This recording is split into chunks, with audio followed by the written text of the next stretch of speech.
دنیا میں ہر مسلمان کو چاہیے، بلکہ ہر انسان کو چاہیے کہ وہ 4 قسم کے اعمال لازمی کر لے۔ 4 قسم کے اعمال ہر مسلمان لازمی کر لے، اس لیے کہ اللہ تعالیٰ کا بھی اپنے بندے کے ساتھ 4 قسم کا وعدہ ہے۔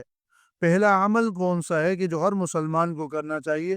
پہلا عمل یہ ہے لَإِن شَكَرْتُمْ لَأَزِيدَنَّكُمْ، فرمایا کہ اگر تم میرے شکر گزار بندے بن گئے تو میں مزید نعمتوں سے نواز دوں گا اور اضافہ کر دوں گا۔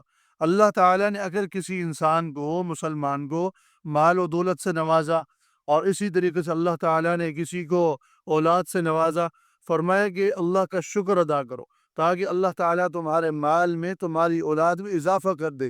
یہ اللہ کا وعدہ ہے۔ اور دوسرا عمل کون سا ہے کہ جو ہر مسلمان کو کرنا چاہیے؟ فرمایا کہ فَاذْكُرُونِي أَذْكُرُكُمْ، فرمایا اللہ تعالیٰ کا وعدہ ہے کہ اگر تم مجھے یاد کرو گے دنیا میں تو میں تمہیں بھی یاد کروں گا۔ سبحان اللہ۔ اور تیسرا عمل کون سا ہے کہ جو ہر مسلمان کو کرنا چاہیے؟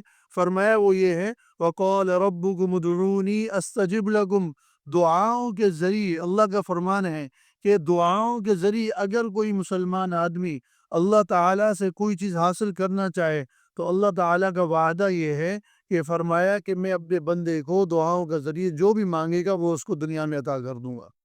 کتنی بڑی شرف کی بات ہے، کتنا بڑا اعزاز ہے کہ اللہ تعالیٰ اپنے بندے کے ساتھ وعدہ کر رہا ہے۔ اور چوتھا عمل کون سا ہے کہ جو ہر مسلمان کو کرنا چاہیے؟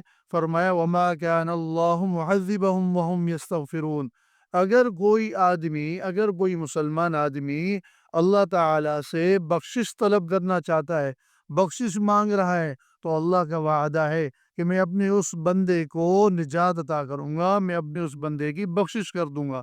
یہ 4 اعمال ہیں، اگر کسی انسان نے، مسلمان نے کر لیے تو اللہ کا وعدہ ہے کہ اللہ تعالیٰ اس کو وہ چیزیں دنیا میں بھی عطا کر دے گا اور آخرت میں بھی اللہ تعالیٰ عطا کر دے گا۔